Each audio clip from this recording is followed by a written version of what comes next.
I'm Doug, your tech support representative here at Atlantic British, and in this video we're going to talk about another one of our maintenance kits that we have available. This one in particular for the Range Rover Sport Supercharged, and actually this particular kit will also fit the LR3 and a number of the other Jag engine Land Rovers, and you can actually find out the application just by going on our website. And essentially what it is 8 spark plugs. They are a replacement unit. They do require some maintenance. We have a recommended mileage of every 90,000 miles. Our kit number, as you see right here, is LR005253SKA. Now this sheet you were just looking at is actually available on our website where you can download and make a print, and this way it'll also give you other service intervals that are recommended for your vehicle. The big thing is that over a period of time, spark plugs do wear. Now the platinum plugs have definitely extended the life of the plugs, whereas we used to have to change them every 30,000, now it's every 90 to 100,000. Now take into account, that's a general rule. Now if you use your vehicle for heavy towing, a lot of hard service, you're going to want to change them earlier. So it's something you want to keep track of. It makes a big difference as far as fuel economy, power output. I mean, it's all about basically how hot a spark you can get down there to burn that fuel. Now as you can see, we have it's a champion plug that comes in the kit, and what wears out is the tip coming through the ceramic and the ground tip itself. And what you're going to do, and this is normally what we recommend before you even begin changing the plugs over, once you take them out of the box, you're going to take a plug gap tool and you're going to want to check that gap. Now in the case of these, you're looking right about 53 thousandths. You never know, packing when they ship them from the manufacturer, they could get squashed down. You don't want to go through changing a set of spark plugs around and then find you have a misfire because one of the gaps were closed right down, you weren't getting any spark. So this is essentially the kit, and again, it makes a huge difference on fuel economy, makes a huge difference as far as power output of the engine. You may want to change them a little bit earlier if you want to be preemptive. Why wait till they wear out at 90 to 100,000 miles? You may want to do it a little bit earlier. Alright, so now that we've shown you the kit, we're going to give you a basic idea how to change the plugs over on your Jag engine Land Rover, and it's relatively an easy operation. It's something that shouldn't take more than a couple hours, if that. Alright, so now that we've checked the gap on the plugs, we know we're ready to install them. All you're really going to need initially to access the plugs is you can either use a straight blade screwdriver. I prefer the plastic trim tools because you have the 90 degree and the straight up. And for the passenger side, you're also going to need a number 25 Torx drive because we're going to move that PCV valve out of the way. Now it's your option whether you want to remove the intake tube, where you can just loosen the screw here, loosen it here, and take that out. Personally, I don't need to, so we're going to leave that in for now. So you've got one wiring harness that actually has a plastic, sort of what they call a Christmas tree connector that goes into the PCV body. So we just get under that. We're going to lift that up. And we're going to hold that over. We have 2 screws right here that use that number 25 Torx. And then the PCV valve, you just twist a little bit and lift out of the valve cover. And we really don't even have to disconnect it. We can sort of loop it right around this to keep it out of the way. So now all we've got on here keeping us from getting to the plugs is a plastic panel that's only held in place by 2 little sort of pop studs that's just pushed in place.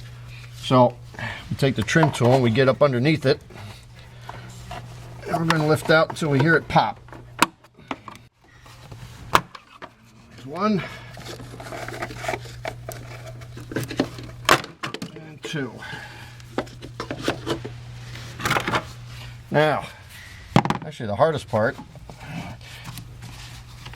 is going to be move this one harness back a little bit so we can get some room to turn this and lift it up and out. Now you notice, if you look straight down, you're looking at your 4 coils right across the top, and what holds those in are a 1 bolt each on each coil with an 8mm head, and we're just going to take the bolt out. And we're also going to disconnect the electrical connector, only because we want to be able to move those out of the way. It makes it easier to reach the plug. So I'm going to grab an 8mm socket with a 1/4 drive ratchet, and we're going to take those 4 bolts out. Alright, now you may find that when you go to pull the connectors out of the coils, sometimes they're going to give you a hard time. And they're in a spot where, even though they look easily accessible, to get the right angle to get enough push on it, what you have is a small lift tab right here. And what you can do to sort of cheat a little bit is to insert a small straight blade screwdriver, and you want to get up underneath it, and you're going to lift that tab. And this screwdriver may not be small enough, but as you can see here now, I can lift it high enough to clear that, wiggle it, and pull it right off. Now you notice it's a 4-wire system. Now, to simplify things, we're just going to take the one out. And you can, if you feel more comfortable with it, you can just do these one at a time so that you know that when you're done, you're going to be plugging the right connector back into the proper spark plug coil. So we've got that one off. Now we're going to take the quarter drive ratchet. I like the one with the flex head on it because I can get in there and maneuver the handle around. It gives me a little bit more swinging room. And actually, once you break them loose, because they're sort of in a protected area, you can spin them right off with your fingers. Now after a while, the rubber boot at the bottom of the coil will stick to the plug. So sometimes it's easier if you can lift a little bit and you can twist, and then they'll come out. And you can see, there you go. And that essentially is your ignition coil. And you have 8 of those throughout the system, one on each spark plug. Now you can see that the distance between the valve cover and whatever else is in the way here, where you've got your air box and your control box with your fuse box, you're going to need different lengths of extensions.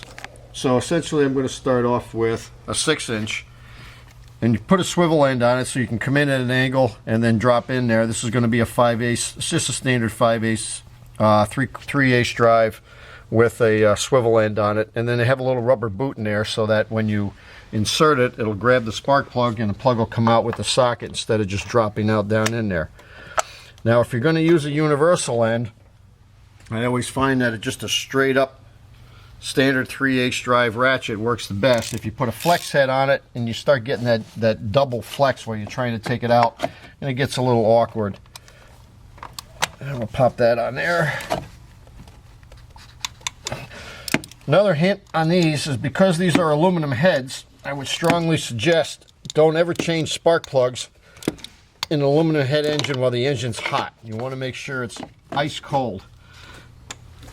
Now they come out a little tight. I think what we're going to do with this is hide this over here.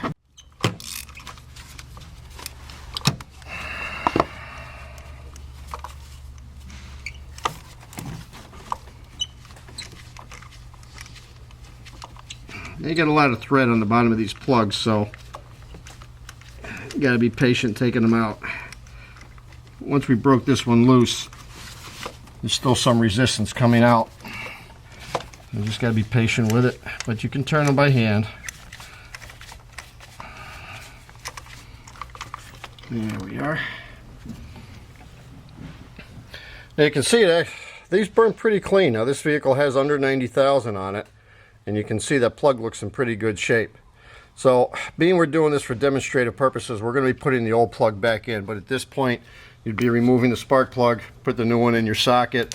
You're going to gently lower it down inside the hole so you can feel it work its way back in. Now this is actually an old motorcyclist trick, because motorcycles have been using aluminum heads for a lot longer than cars have. Before you install the plug and you put it back in your socket, spit on it. And what that's going to do is put a little bit of lubrication on there, and as soon as the engine gets hot, it burns out, but it makes threading it in a lot easier.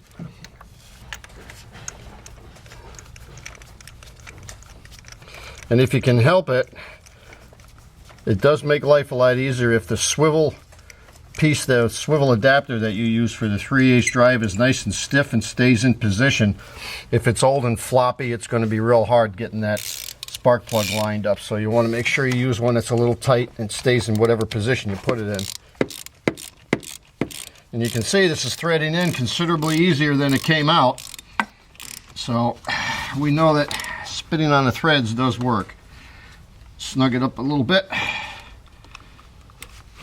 Now, in case you have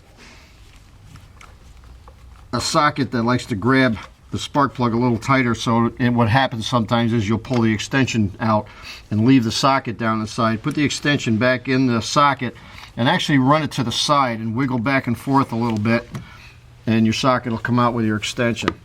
And that's essentially it. We've got the spark plug out. We've installed another one. We're going to put the coil back on. You could put it in just the way it is. I sometimes like to spray a little bit of dry silicone lube around the boot, and then the next time I go to change it over, or just for the fact is it creates a little bit of a shield in there. Makes it slide in considerably easier. Line up your bolt hole, twist that on. We're going to start the bolt.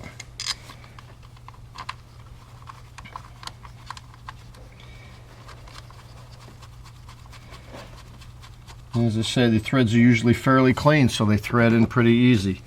Take your quarter drive ratchet. We're going to tighten that bolt up. Those of you that like torque readings, you're talking a very small 6mm bolt, probably no more than 12 to 15 inch-pounds of torque is going to be enough to torque that down. And then, of course, don't forget to plug in your electrical connector so we don't have a misfire when we're done. Now, when you go to put the plastic shield back on, and we'll look on the back side, the only thing that holds that on is these two small towers basically slide over and pop onto these two studs, which is towards the bottom on this side, one here and one there. So what you do is you orient your plastic shield. I'm going to lower that down in place here. And if you hold it back, you can actually line up those towers with the studs and drop them over.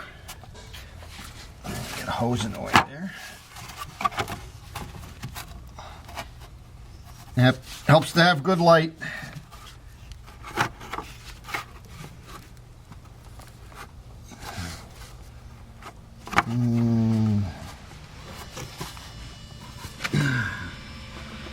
Once they're over, you can hear it pop when you push them in. And just give it a little wiggle just to make sure that that's in nice and tight, which it is. Looks pretty good. Now we'll grab our PCV valve. And you could just as easily, we'll turn that over, and you can see you have two rubber O-rings here. So take your bare fingers and rub a little bit on there, and just the oil from your fingers would be just enough to create a little lubricity when you go to install it back in the valve cover. Twist it side to side so we don't pinch the O-rings, and just set it in deep enough where it seats against the little plastic platform there. We'll grab our two screws, reinstall the screws, push the harness back in place, and then we'll reinstall our engine cover. And essentially you'll be going through the same step all the way around. On the driver's side, there actually is nothing else in your way. You can just simply move, you can actually just move this one hose if you wish to give you a little bit more room. But the plastic panel on the other side just pops off the same way. There's nothing in its way. Very easy to change it over. Like I said, this can be done in a relatively short period of time. Will improve the engine performance and your fuel economy. You'll notice right away. So when you're ready to change over the plugs on your Jag engine, full-size Range Rover LR3 and Sport, just give a call to any of our knowledgeable salesmen at 1-800-533-2210. And thanks for watching.